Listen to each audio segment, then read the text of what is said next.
એણે રક્ષા કરી છે અયોધ્યાની, એણે રક્ષા કરી છે અયોધ્યાના એક એક જીવોની. કોઈનું મૃત્યુ થયું નથી,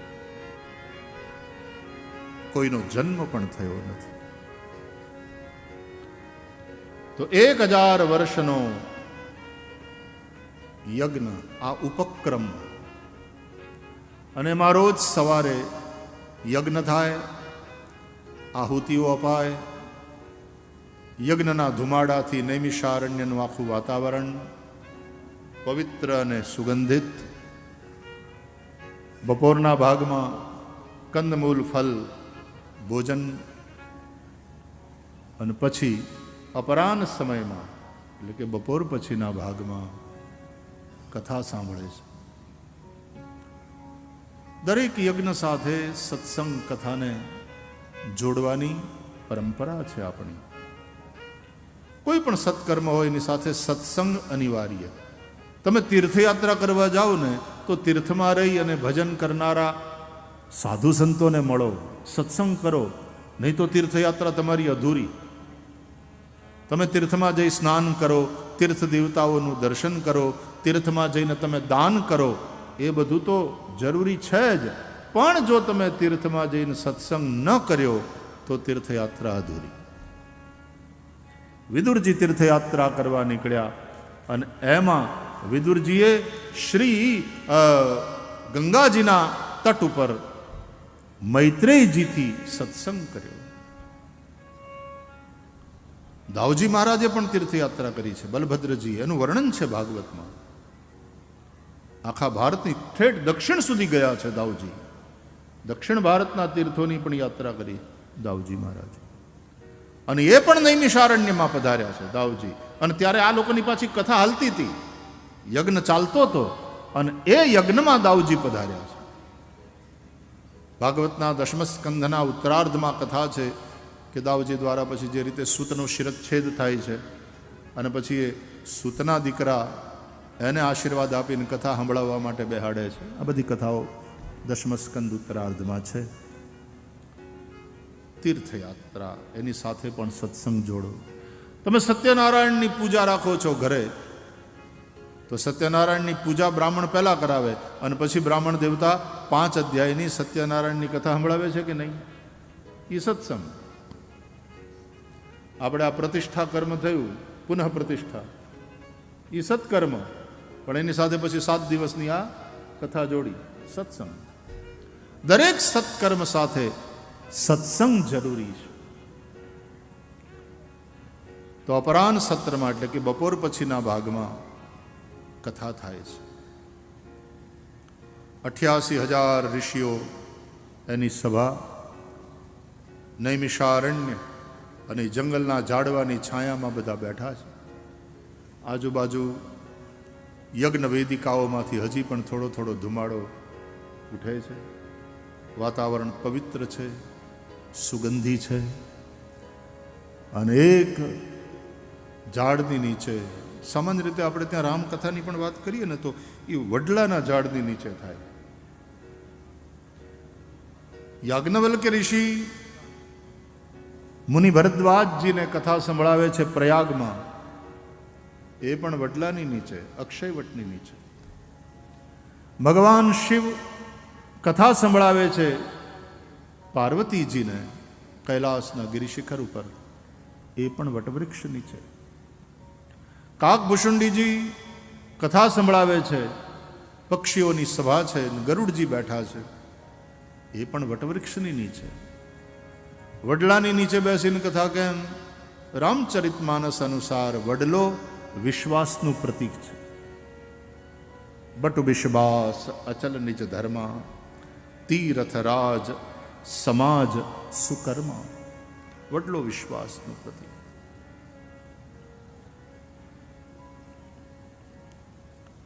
વિશ્વાસની છાયામાં બેસીને કથા થાય, અથવા તો મહાદેવ કથા કરે તો સ્વયં વિશ્વાસ બોલે છે, કારણ કે મહાદેવ વિશ્વાસનું ઘનીભૂત રૂપ છે. પાર્વતી સાંભળે છે, એનો મતલબ શ્રદ્ધા સાંભળે છે. બહુ સીધો સાદો અર્થ છે કે વિશ્વાસ બોલે અને શ્રદ્ધા સાંભળે. ત્યારે જ્ઞાન યજ્ઞ સંપન્ન થાય. વક્તામાં વિશ્વાસ બોલે અને શ્રોતાઓમાં શ્રદ્ધા સાંભળે તો શ્રદ્ધાવાન લભતે જ્ઞાનમ. વક્તાના આસન ઉપર સુત મહારાજ બિરાજ્યા છે. શૌનકજી જે આ બધા શ્રોતાઓમાં મુખ્ય છે, આખું સત્ર એમની અધ્યક્ષતામાં આયોજિત થયું છે. શૌનકજી ઋગ્વેદી છે, શૌનકજી વૃદ્ધ કુલપતિ છે. એ પ્રશ્ન કરે છે, વેદો અને ઉપનિષદોના સારમાંથી આ ભાગવત કથા પ્રગટ થઈ છે. મહારાજ વૈષ્ણવ માયા મોહથી કઈ રીતે છૂટે, ભક્તિ જ્ઞાન અને વૈરાગ્યથી પ્રાપ્ત થયેલો વિવેક કઈ રીતે વધે, સમજાવો. આ ઘોર કલયુગમાં જીવો બધા આસુરી વૃત્તિવાળા થતા જાય છે, એમાં એનું કલ્યાણ કઈ રીતે થાય, ઉપાય બતાવો. અહીંયા કહે છે શૌનકજી કે કામધેનુ જેની ગૌશાળામાં બાંધી હોય ને એની કોઈ કામના અધૂરી ના હોય. ચિંતામણી જેની પાસે હોય એ જે ચિંતન કરે એને મળે. અને કલ્પવૃક્ષની નીચે બેઠેલો માણસ કોઈથી દરિદ્ર, કલ્પવૃક્ષ નીચે કોઈ નર બેઠો અને છતાં તૃષ્ણા ન એની छिपाणी, તો નહીં કલ્પ એ નક્કી બાવળિયો, તો એ કલ્પવૃક્ષ નહીં હોય, બાવળિયો હોવો જોઈએ. આને ભ્રાંતિ થઈ, બાવળિયાને એણે કલ્પવૃક્ષ માની લીધું અને કાં તો ઓલાની ભાગ્યરેખા ભેળાણી. એક માણસ જંગલમાં ભૂલો પડ્યો, ભૂખ્યો તરસ્યો, એકદમ થાકેલો, બપોરી ટાણું, ભૂખ પણ લાગેલી, થાકીને એક ઝાડવાની નીચે બેહી ગયો. હવે એને ખબર નહીં કે જે ઝાડની નીચે પોતે બેઠો છે એ કલ્પવૃક્ષ છે, એને ખબર નહીં. એ થાક્યો પાક્યો પરો ખાવા બેઠો, બપોરી ટાણું, ભૂખ્યો તરસ્યો, પરસેવો લૂછ્યો પન્યાથી. એ પન્યું આપણું, પન્યાથી પરવેહો લુહી, પરવેહો કાઠિયાવાડમાં શબ્દો આવે ને તો એ કાઠિયાવાડી પોશાક પહેરી લે, કડિયો ને ચોણો. એમ ભણેલા માણસનો જે પરસેવો એ આપણે ગામડામાં પરવેહો. સંસ્કૃતના પંડિતોનું જે ઉત્તરીય એ ગામડાના માણસનું પન્યું. તો પન્યાથી પરવેહો લૂછી અને બેઠો બેઠો વિચાર કરે કે અરે ભૂખ લાગી છે, ઘેર હોત ને તો જમવા ટાણા જમવા ભેગા થયા હોત, અહીંયા ભૂખ લાગી, અટાણે જો ખાવાનું મળે ને. ખાલી આટલું વિચાર્યું ત્યાં તો એક થાળ આમ હવામાં તરતો તરતો આવ્યો. એ થાળ હજી આમ લેન્ડિંગ કરે એ પહેલાં તો એક બાજોટ આવીને પહેલાં ગોઠવાઈ ગયો આસન તરીકે. પછી બાજોટ જાણે કહેતો હોય થાળને, પધારો પધારો પધારો. એમ પછી થાળ અવતરિત થયો બાજોટ ઉપર. મોટો થાળ, એમાં આજુબાજુ વાટકાની લાઈન.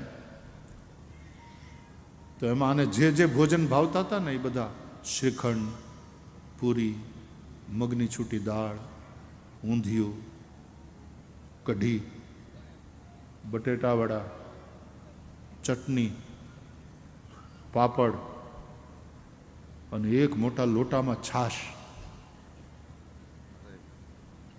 અને નવાઈ બહુ લાગી કે મારું આ ક્યાંથી આવ્યું? અહીં તો એવું કાંઈ રેસ્ટોરન્ટ છે નહીં, એવું કાંઈ ધાબુ નથી, આપણે કાંઈ ઓર્ડર આપ્યો નથી. અને આ આવ્યું ક્યાંથી? જ્યાંથી આવ્યું હોય ત્યાંથી. અટાણે ભૂખ લાગી છે અને સામે ભાવતા ભોજન છે. તરત એણે હરિહર કરવાનું ચાલુ કર્યું.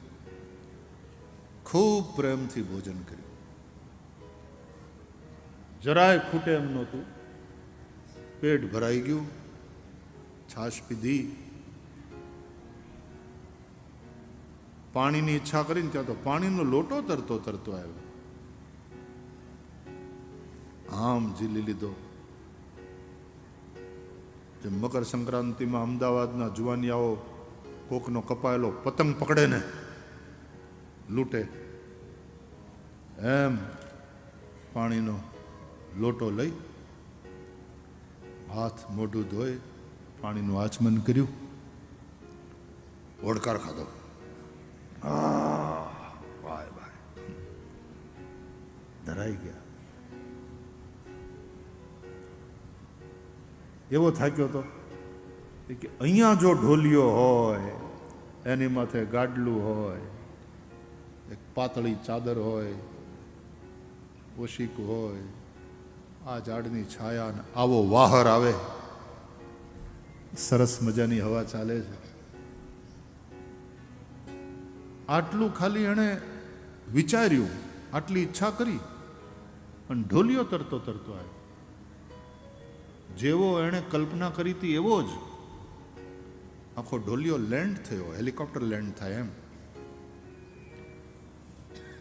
નવાઈ તો બહુ લાગી કે આ બધું આવે છે ક્યાંથી મળ્યું, કમાલ છે. હું વિચારું છું, ઈચ્છા કરું છું અને તરત એ બધું થાય છે. એ બધું પછી અટાણે થાક્યો તો સીધો ઢોલિયા ઉપર, પોચા પોચા ગાડલાની માથે ઓલી પાતળી ચાદર ઓઢી સૂઈ ગયો. પેટ ભરાયેલું હતું, પોતે થાકેલો હતો. 3 કલાક ઘસઘસાટ ઊંઘ આવી. જાગ્યો ને ત્યારે હાંજના 5:30 થયા હતા.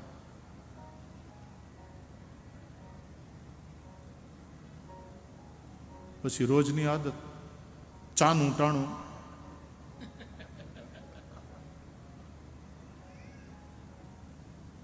એટલે પછી તો એને એમ થયું કોક અદૃશ્ય શક્તિ છે,